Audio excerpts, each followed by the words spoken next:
9h-11h, Europe 1 Culture Média. Philippe Vandel. En compagnie de Julien Bisson, rédacteur en chef d'America, qui célèbre son ultime numéro, mais c'est un choix, ils avaient dit qu'il serait là tant que Trump serait à la Maison Blanche.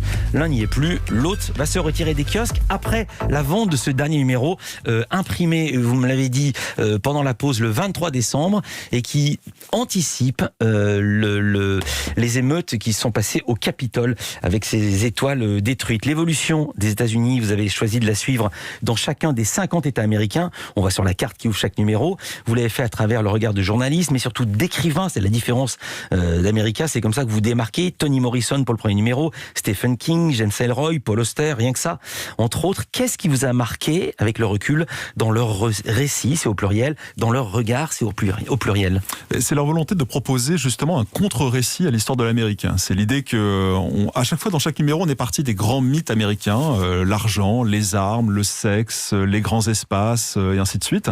Et puis, grâce aux écrivains américains, on a réussi à écorcher ce vernis, à essayer d'aller gratter pour aller voir ce qui véritablement sommeille dans les tréfonds de l'Amérique. Et poser des questions à Toni Morrison, à Paul Auster, à James Ellroy, à Stephen King, à tous ces grands écrivains qui depuis très longtemps dans leur œuvre se penchent sur ce qu'est l'Amérique, c'est justement aller voir la contre-histoire, aller voir au-delà des discours officiels pour aller comprendre les lignes de fracture qui peuvent sillonner la culture américaine, aller comprendre le poids de l'esclavage, le poids du racisme, le poids de la violence, et comment tout cela a pu constituer une société américaine qui tient par des petites ficelles, mais qui véritablement n'arrive pas c'est des ficelles qui peuvent tout le temps être en train de craquer. Voilà, c'est grâce aux écrivains, c'est mettre en récit la rumeur du monde. C'est arriver à entendre tous ces petites choses et réussir à créer un récit qui permette de mieux comprendre comment cette culture américaine se structure.